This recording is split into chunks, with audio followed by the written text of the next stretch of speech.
Welcome to the AfterWord. Oh, yeah, jump in Where there. the couch is orange, the activity code is orange. Yeah, welcome and to the AfterWord. I I'm have an joined orange here dinosaur by on my Betty sock. It's an orange day. Yeah, that's... All right, so if you just listen to that, we need you to email info@townchurch.org and tell us who your favorite person is to do the intro to the podcast. I've been usurped. Just like Saul usurped Samuel. Are you feeling like Bruce Lee? Are you feeling a little significance in your role as Yes. introducer? I'm the host, moderator, welcomer, intro person. I Self-proclaimed. feel like this is God's providence in your life to remove this Self-proclaimed. point of pride from Eric's you. like, we want a king. I guess I'll be king. I want a Yeah. moderator. Yeah. I want to be the I'm Betty moderator. Horiuchi, and I'm joined. Oh. All right, no, go ahead. Go, Betty. Oh. I'm Betty Horiuchi, and I'm joined with Eric Reeves, Vince Black, and Kirsten Black. And the... I was trying to think of something. I already Eric would did say. it, the orange. Oh, I yeah, you announced did. all the orange All right, things. let's- What is this Let's called? go. What's this podcast called? The AfterWord. Yeah, and why do we do it? Yeah, see, we're to struggling. see more of God. We want to see more of God in the Yeah. passage that was just taught yesterday. And so Oh, wow. we're going to take some time. We're going to start out with an introductory question, and then Yeah. we're going to dive into the passage so we can understand more of what we can see of God in this passage. That's pretty good. No, that's pretty good. Here's the intro question this week. This is going to be very interesting, I think. What We'll see. tends to generate stress for you? I know what it is for you. That The whole last thing. That was one hard. minute. That was really stressful. When That was hard Eric's for me. power is usurped. Yeah, such a power-hungry dirtbag, really. I'm glad the Lord is showing you that. I mean, we've been meaning to figure out say how to talk something. to you about that. So let's just do it on a podcast. How about that? What tends to generate stress? What are stressful What are stressful situations or stressful things that almost always get you? I think for me, it's when there's a schedule and I have to be somewhere and I'm delayed. So like I'm trying to get out the door by like 2:00 because I have to be somewhere at 2:15, and I, for whatever reason, a boy can't find his shoe, or Vince? well, I'm not going to say who. No, We got lots of okay. boys in our house, so but some unforeseen circumstance, and I'm delayed in getting out the door. That always creates stress in me. I hate being late. Yeah, that's good. That's good. See, this is a great question. Who's next? What tends to generate stress for you? I'm so excited about this question. Why don't you? Do you have an answer? Yeah, I got lots of answers. All right, let's hear them. One stressful situation is if I'm in a room or a party where I know maybe one person there, and there's a lot of people. Hate that. If I've got something to do, but I don't know how I'm going to do it, like I don't know if I have enough resources, time, or whatever. So, for example, in school, that first week of school, you get the syllabus. It says all the stuff you're supposed to do that It's semester. overwhelming to Yeah. look at. Until I sit down and say, oh, I've got 3 or 4 months to do it. Oh, okay, that helps a bit. So that is stressful for me. I don't care for that. Here's another one. I'm just going to keep going. Here's another one. You're a stressed man. If I ever feel like I'm in between people who either aren't getting along or both think that like I'm on their side, but it's different. Like both sides are very different. If like that triangle, the unhealthy triangle, if I'm in an unhealthy triangle, that's very stressful for me. What about if you wear your activity coat and it's really a time for your fancy coat? Like, is that Or the stressful brown for you? jacket. It feels like a missed opportunity if that happens.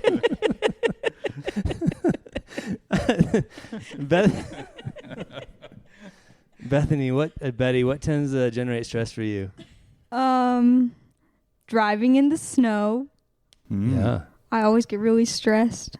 Honestly, just driving other people stresses me out a lot. Like chauffeuring?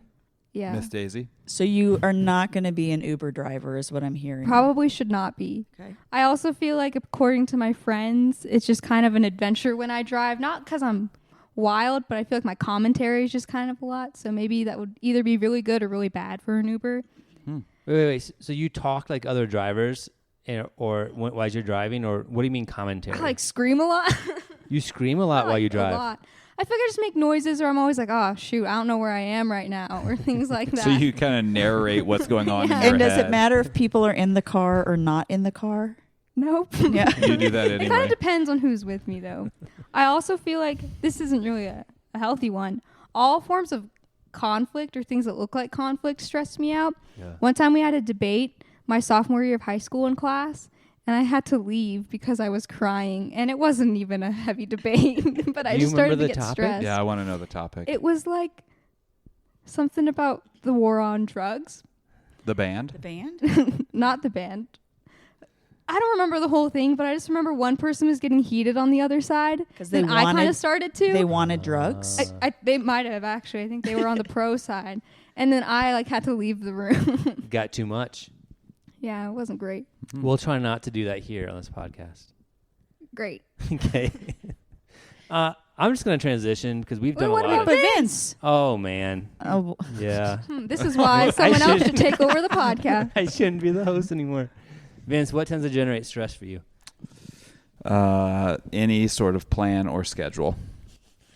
Oh, interesting. it's funny that you married me. Mhm. Yeah, we get along so well. Mm. You don't like being held to like a time or Yeah. something that feels rigid to you. Nope. But you do get stressed when we're late. I don't like to be late. So Yeah. he doesn't like a schedule, but he doesn't like to be late. So if I wake up on a Monday and I know that the week ahead has a lot of things planned in that week, it's an overwhelming week. Even if those are fun things or things that like I don't want to do this week. But if I look at my calendar and nothing is on it, I'm like, it's going to be a great week. Things are just going to fall into place and it's going to be perfect. Huh. I feel that way about the weekends. But the work week, I like the schedules and the plans. I know what to expect. Interesting. Yeah. Okay. How about 1 Samuel 9 through 10? That's our text for today. So I wondered if maybe you could give a little summary of it. That's too much of a schedule. I was thinking of doing 11 and 12. Yeah. 9 and 10. We have the introduction of Saul, a handsome and tall man. It starts out with this narrative of just we don't really get a picture of why. Why does it start out with this man of Benjamin whose name was Kish and his son named Saul, and his dad says, "We've lost the donkeys. Can you go on a search for them?" So I think it's beautifully written because it pulls the reader in. We're wondering why, what happened, where is he going? So he's going to search for the donkeys. He takes a servant with him. They can't find the donkey, so Saul says, let's go back home. The servant says, not so fast. We've been sent on a mission. We really need to figure this out. And so the servant says, we should go. I think it's interesting. I didn't point this out on Sunday. Really, the servant is the one who's directing all of the traffic here. It's not Saul. So there's not a great bone of leadership in this guy's body yet. It's the servant who's directing everything. So the servant says, we should go find a prophet. He can tell us about where the donkeys are. He's also the one that says, I have a coin. I can pay him. It's very clear. He says, I will pay him. So that's coming from the servant. So that's the first act of what we see here. And then it shifts over in verse 15 to take us backward a day. It says, now the day before Saul came, the Lord revealed to Samuel. So now we have Samuel. And what the Lord says to Samuel is, when you go into the city, you're going to see this man. He's coming towards you, and this is the guy who I'm choosing to be prince over you, leader over the people. That's the guy. And so you need to take him and anoint him. And here are all of the signs by which he will know. So Samuel goes to Saul and says, here's how you're going to know that this is from God. You're going to go back as you're walking. You're going to see these things. You're going to see men with bread and goats and men coming down playing instruments, prophesying. Saul joins into the prophecy. The Spirit takes over and he joins in with the prophecy. So all of the things that Samuel says will happen are fulfilled. We see them. So that's affirmation that this is from God. And then Samuel, pulls Saul aside and anoints him, pours the typical anointing of a king, pours oil on his head and sets him in the right direction, sends him back home. And he comes 7 days later, offers sacrifices, puts him in front of the people. I think it's fascinating that Samuel takes the opportunity again to tell the people, you rejected God. this is what you wanted. You rejected God. Here is the one who's going to be over you. And that's where we end out with chapter 10. So we have some people who follow Saul from the beginning. We have some people who criticize him, and that's where the passage ends. How about we just start with some tensions that I think some of the text maybe brings up, and then I want to get into after that maybe some of the application for us personally. You made this point yesterday super clear that this is clearly God's man who is a part of God's plan. Yeah. God is intimately involved in all of these details that's happening. And yet at the same time, it sure feels to me like this is God's plan B in some ways. Like the people complained enough, so God was, like you said yesterday, worn down. You didn't say God was worn down, but you were referring to human parents. Yeah. But it feels like God was worn down. He said, fine, have what you want. This is plan B. It's not really best for you, but we're going to do that anyway. The king that I prophesied, early on in the Old Testament, this isn't the guy, but we're going to do this guy anyway because you asked for it. That's how it feels. But there's tension theologically with what I think with what we believe about God, and how his plan works out and how he interacts with all of life.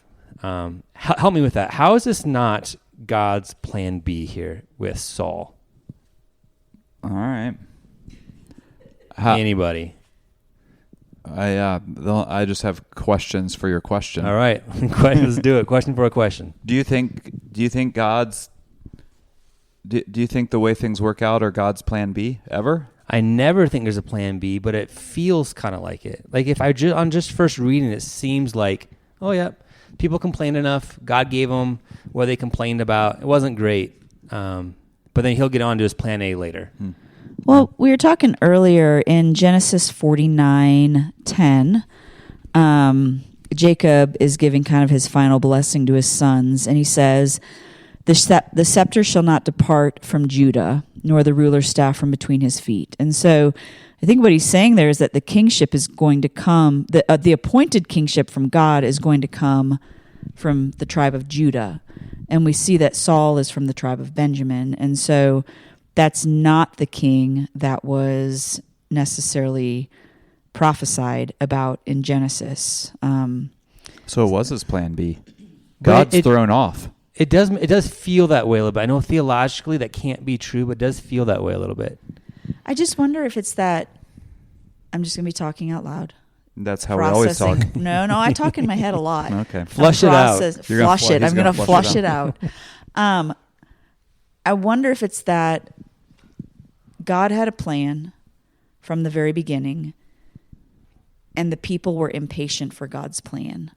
And so because of that, God gave them what they thought they wanted in order to show them that his plan and his way of doing things is actually best.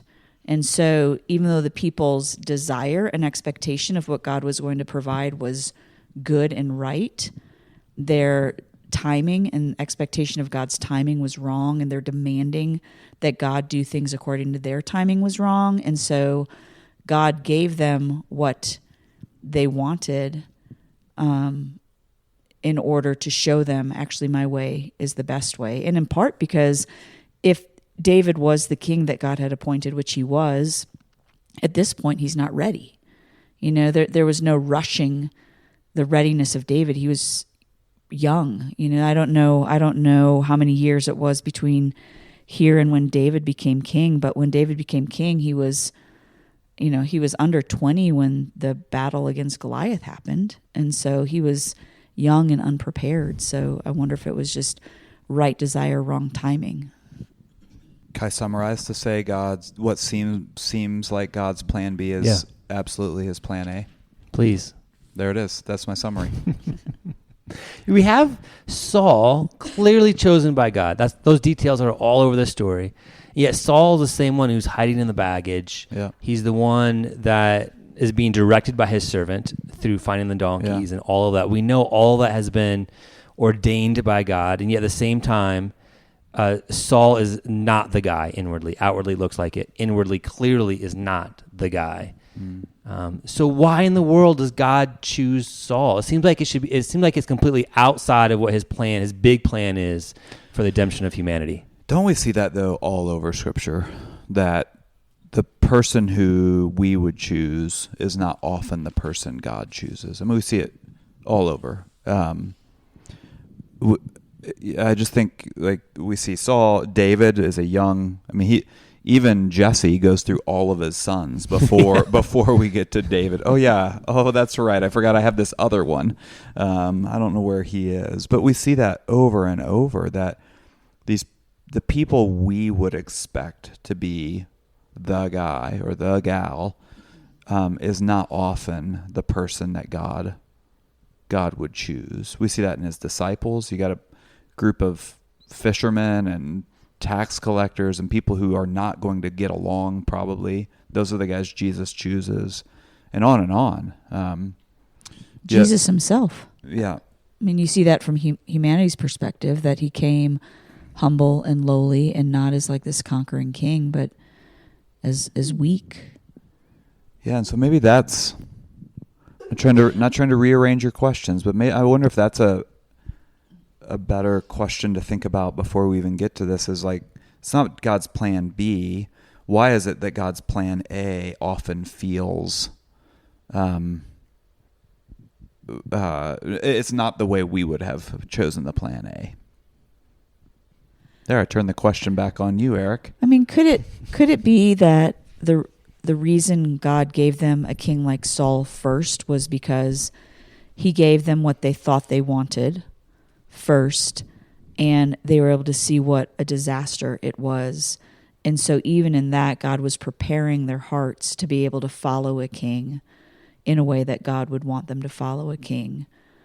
So, I mean, Saul was used in a way to prepare Israel's heart to actually obey the way that God was leading them. That's where I have to land at the end, is that somehow there's a greater good or greater value, or God's accomplishing something that I don't necessarily see in his people to further his plan that he prophesied long ago. So Saul wasn't a detour, but he was absolutely necessary to what God was going to do. Even if I can't make all the connections why, I think I have to land there if this is indeed plan A, which I think the Bible is really clear theologically. Everything is God's plan A. Yeah, I think it's clear that, and the way that the writer has written it is very clear that this was absolutely God's plan. I mean, and I think it's wild the way it comes about. Here's a guy who's probably, in the eyes of a lot of people, like, who's this guy? Yeah, he's tall and handsome, but he comes from a nobody tribe, and not wildly successful. Can't really figure out how to find some donkeys. His servant is directing him. And by the way, I didn't mention this. The locations that they go, if you like drew on a map where they go, it's like a mile or two.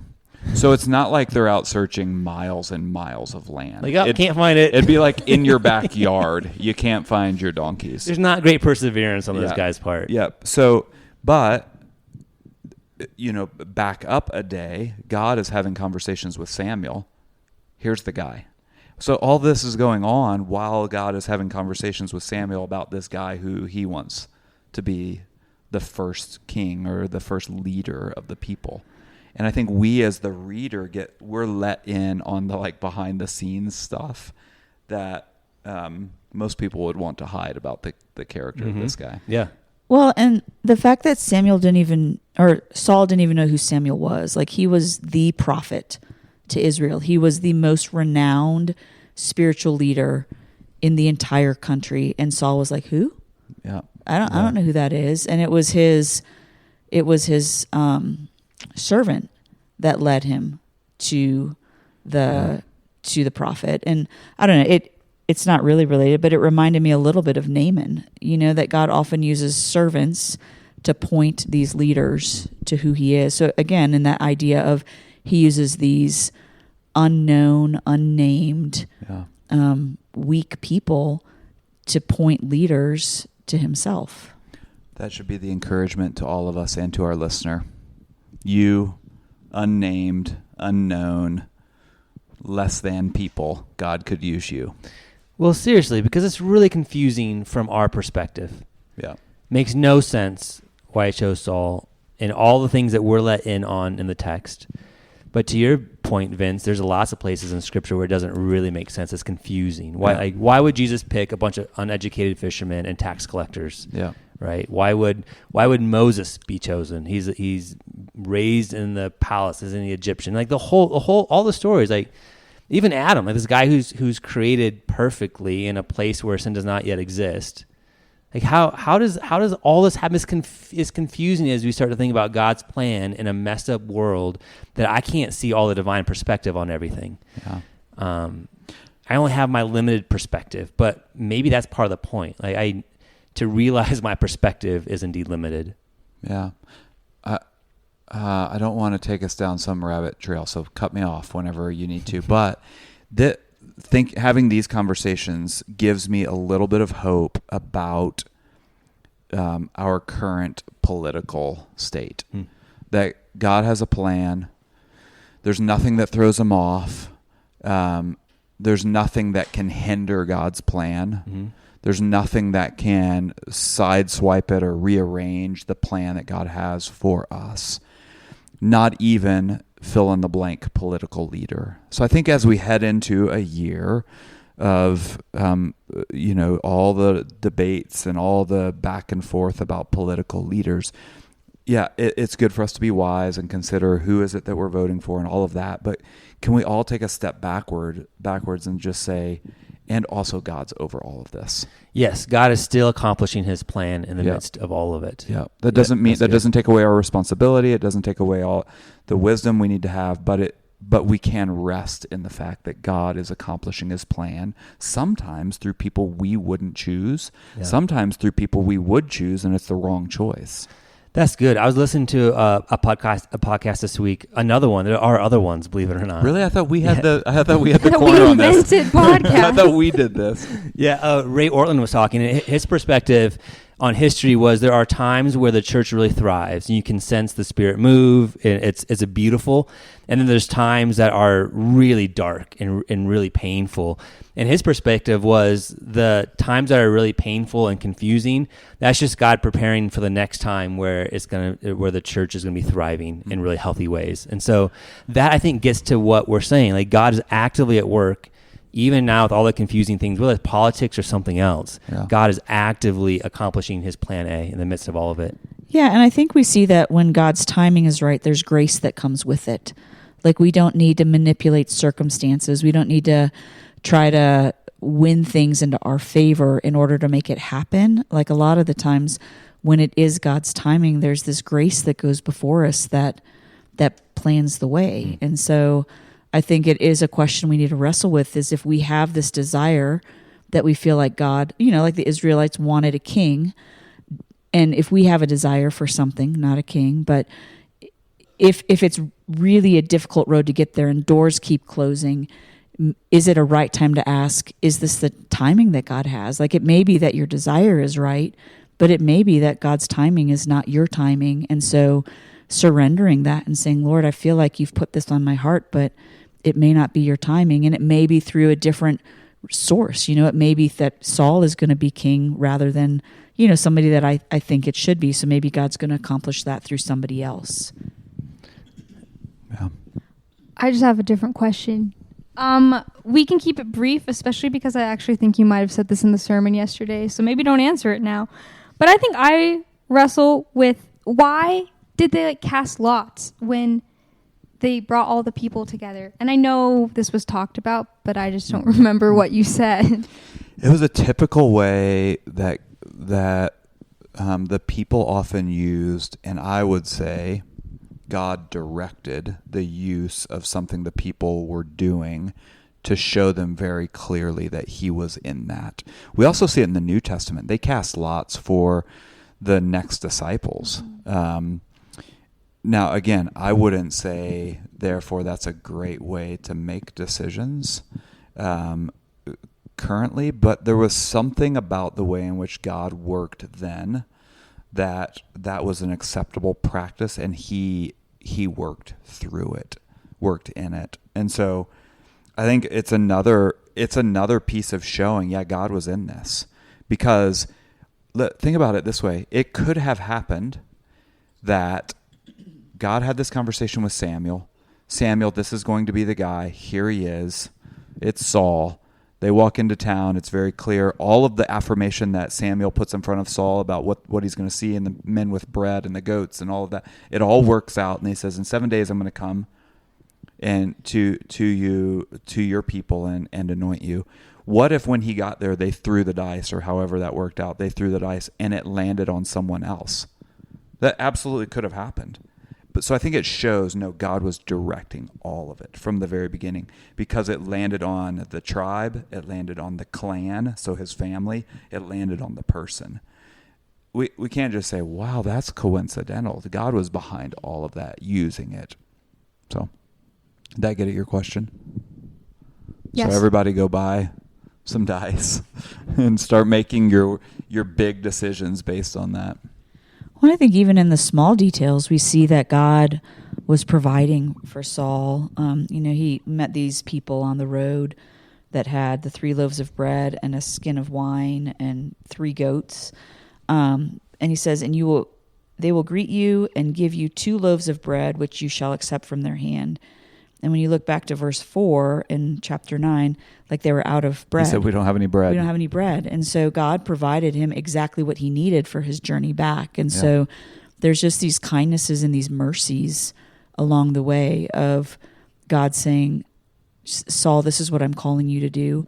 I'm going to provide you with what you need. And on top of that, I'm going to show the people that I've called you to this as well. So it's, I think it's as much for Saul's own heart as it is for the people. Can I flip this around and ask a different question? Do we see anything in Saul that we would say that makes a good leader? I was thinking about that, because I was thinking at the very beginning, there is some humility in him, which I appreciate. Like I feel like if I didn't know the future of Saul because of, reading ahead. Don't read ahead. You tell us to read ahead. Oh, that's right. But if I didn't know the future of Saul, I would actually think, man, I kind of like this guy. Like, he's humble. When Samuel comes to him, he says, who am I? I'm just a Benjamite. Yeah. And so we do see a certain measure of humility in him, and a willingness to just, profess his lowly spot. And so I appreciate that about him. Yeah, that's the reason I'm asking the questions, because I do think there are some things that are admirable about him. One is his humility. And a lot of these are inferred, or a lot of them would be us just kind of reading through the lines. But I don't think it's a weakness that he says that he receives the information from the servant. No. And says, okay, let's move in that direction. He doesn't, while he speaks some humble words to Samuel, he doesn't push against it. He doesn't say, no way, I'm not doing that. That's crazy. We have other examples of people like that. Jonah was very set against what God had. He was also willing to do what his dad asked, and especially when you compare that to Eli's sons and Samuel's sons. Saul's dad said, hey, the donkeys are gone, go find them. And Saul said, okay, I'll do that. So he was willing to obey his father. Not like Luke Skywalker. Remember when Uncle Owen asked him to go do something? And he whines. He's like, I don't want to go that dang way. Hell, he's so whiny in general. Yeah. So Saul's not all bad. Like there could be some redeeming factors about Saul. And yet at the same time, a lot of what is really explicit in this text are less than redeeming factors about who Saul is, which I think is fascinating, because God being at work is, in this sense, looking very differently than what I would expect to see. And so I just extrapolate that out. If I'm looking for God, it may look very different than what I'm expecting to see, I guess, or it might not look shiny. It might not look according to what my expectations are, but that does not necessarily mean God is absent in that thing, or that isn't the exact thing that he is working through and is sovereign over. That's really vague, but this has to look messy. Like I think about Samuel. Samuel is anointing a king that he knows what the king is going to do to the people. He even says here in chapter 10 that you have rejected God, but here's this king that I anointed for you. Man, so for Samuel, it has to look very different than what he would have expected to see. I guess what I'm saying is maybe the evidences of God being at work, I wonder if sometimes I don't have the right evidences that I'm looking for all the time, right? It's got to look maybe more positive, or I can figure out the rationale myself, or something of that sort. Maybe I should be looking for different things, maybe. Well, I think it's that idea of providence God told Samuel, here's what to expect. Here's what you need to see. This is the man that's coming. But the evidence of providence in Saul's life was losing the donkeys and then going down the path to find the donkeys, and then his servant pointing him to Samuel. And so I think maybe sometimes we are looking for providence more like Samuel had it, of God saying, this is what's going to happen. In all reality, our lives are a lot more like Saul's, in that we can look back and see the providence of God in our lives. And it's something at the time we didn't see as a providence. And in fact, I'm sure the donkeys were a huge irritation to Saul. That he had to go out and find them. He had to go look for them. He had to set aside time to do that.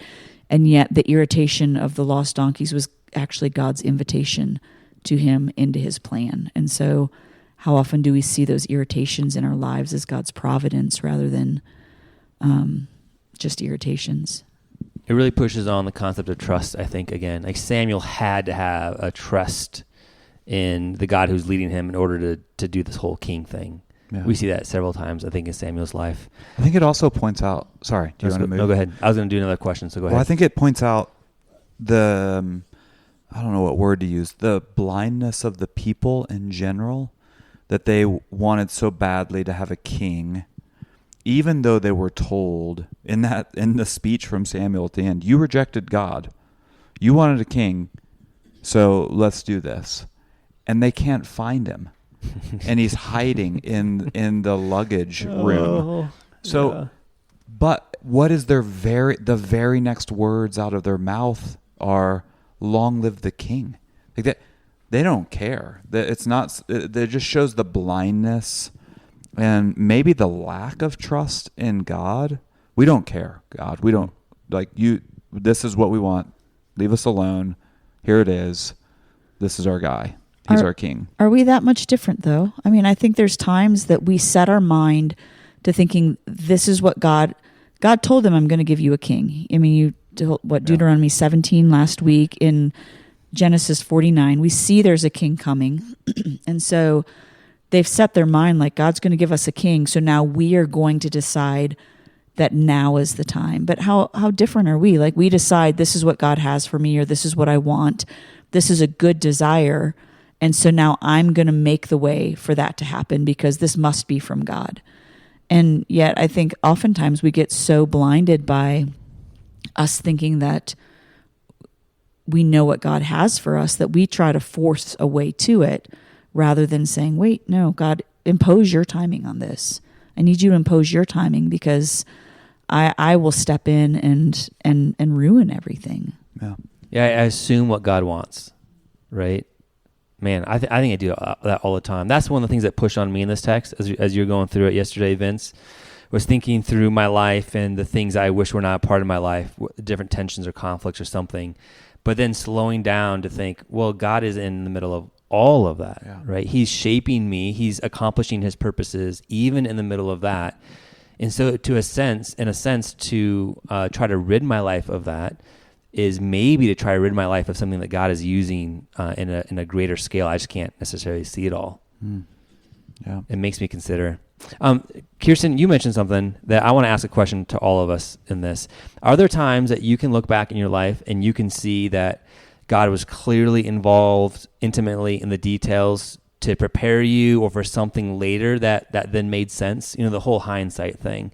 Can you look back and see God using maybe some really disparate, very variable types of things that later kind of came together and made sense? I think our church planting story is one that has that all over it. We moved here in October of 2009, and our plan was to be here for 6 months before we started actually trying to build and build relationships and stuff. But within a month of being here, we were getting calls from people saying, "Hey, we hear you're planting a church. We want to be a part of it." So we started meeting in January. We'd only been here for 3 months. And by April, we were ready to launch. And in April, in the same week, was the week that Solomon started having seizures, and we ended up losing our entire core group that week. And looking back, I can see a couple of things. As Vince and I have talked about it, I think had we not had some momentum going at that point, and Solomon had gotten sick, we probably would have just been like, "We're done. We don't have anything going. There's nothing holding us here." But we had some momentum, and so there was this desire to keep pressing forward. I think also we had to raise support to come, and we were told it would take 1 to 2 years to raise the amount of support that we needed. And from the time that we announced it to the time that we were fully supported, it was 3.5, 4 months. Oh, wow. And I think looking back, had Solomon had his seizure disorder in North Dakota, he would not have survived. It's considered a catastrophic pediatric seizure disorder, and it's one that he needed immediate specialized care in order to survive it. And God moved us within an hour of Children's Hospital. So I can see all those pieces looking back. Vince, Betty, does anything come to mind?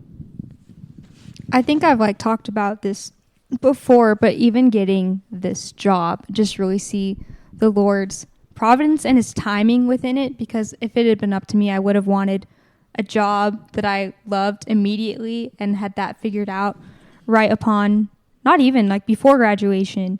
And I think just the fact that it was this process of receiving some no's or going forward in some things that I wasn't super excited about, but I saw really how clearly the Lord grew me through that process of waiting, and also just the hardship of, granted, it was only 1 month, but the 1 month I spent in that other job was really difficult. And I think it grew me in ways that I don't think I would have received in other places. But just the fact, too, that the conversation about me working at the church started as an internship, and maybe an internship to help out the women's ministry, and how much that gradually over time shifted in ways that I never thought imaginable or possible.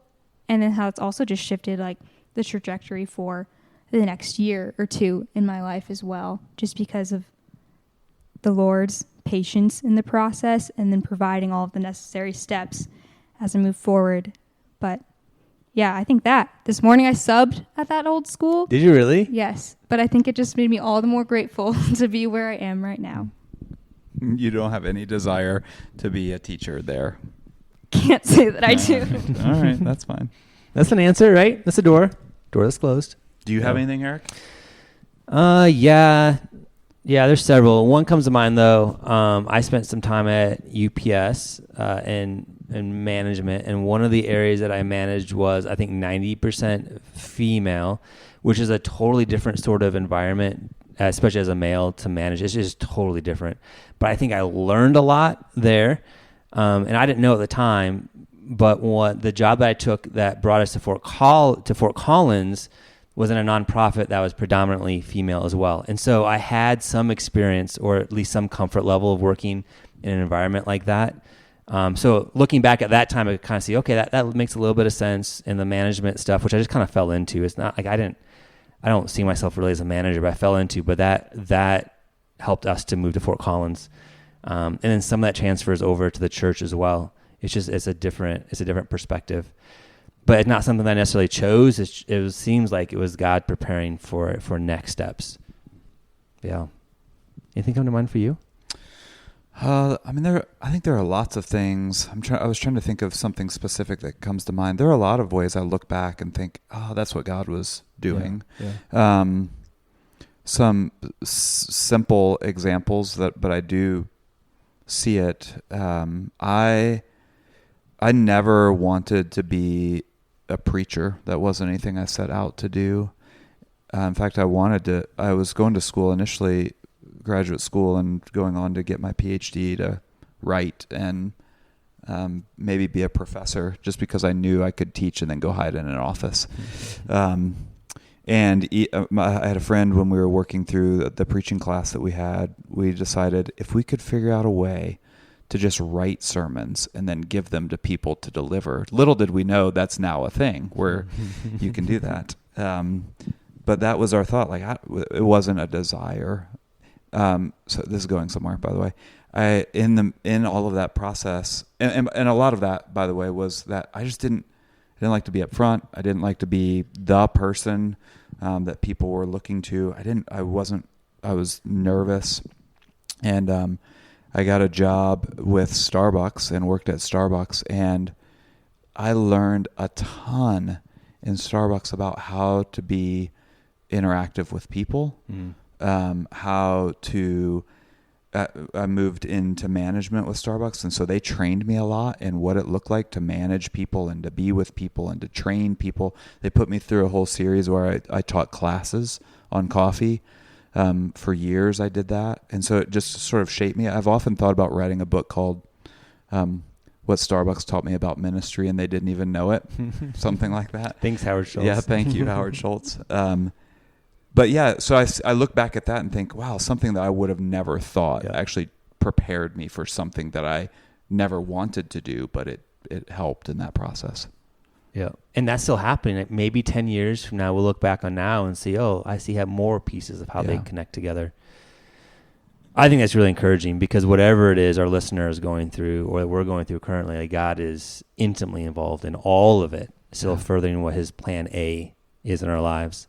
And as we look at Saul, not only is he intimately involved, he's so intimately involved that he's the one changing the heart of Saul to do that. Yeah. He's the one sending the Spirit to rush over Saul to prepare him for that. I don't think we often, actually until just right now, I hadn't thought about it in that way. Like, what was God changing my heart, and was the Spirit actively rushing over me while I was teaching classes for Starbucks? Was that a part of God's, but we don't look back and say, that was God changing my heart in some way, but he's active. He will prepare the person for what he has them doing. So let me ask a present tense question. Do you sense God doing dramatic work on you right now, changing you, Spirit rushing, like something out of the ordinary that may be preparing for something in the future? You might not. I'm just curious if there is anything that you sense God doing in you right now that you probably don't have all the answers to, but maybe he is preparing something. I don't know what he's preparing for, but I know historically when I have been in situations of teaching or leadership, I've gotten very nervous, and God has completely taken that away. And so, I don't know. I don't know what goes with that. And there's also a difference in my heart in that I used to care deeply, like how it came across or what people thought. And I'm at a place right now, I'm like, well, I did my best. That's all. And so there's not the concern of myself as much. And so I don't know what God's doing in that, but I think something I've been recognizing over the last 6 months is how much I love youth ministry. I thought that's absolutely of God. I'm really thankful for that.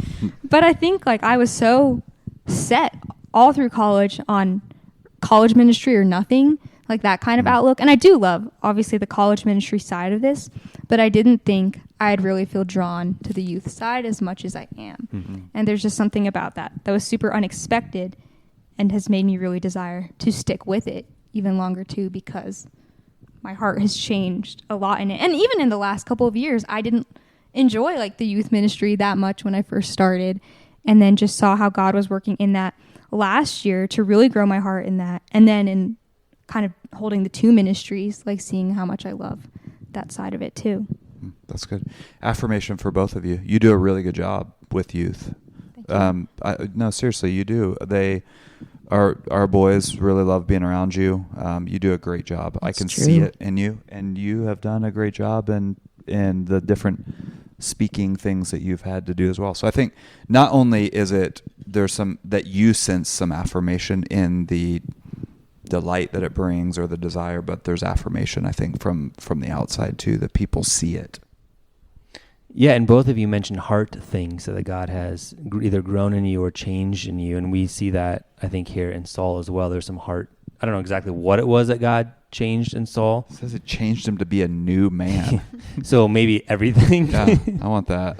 Yeah, and then he starts prophesying with the prophets for a while, like, who is this guy? Yeah. That's Saul. We are almost out of time here. I want to ask we could talk about this way more, and maybe we will in coming weeks. So these themes will probably continue on a little bit. I want to ask. It can get a little repetitive. Hang with this. It can get a little repetitive. So I want to ask my last question. Where here in chapters 9 and 10 do you are your affections for God's greatness raised? I think I see. 2 weeks ago, 3 weeks ago, it was the cows, and this week it's the donkeys. But God basically saying to Saul, if you see that I'm going to take care of the donkeys for you, am I not much more going to take care of the kingdom? And so, the donkeys were lost. Saul couldn't find them.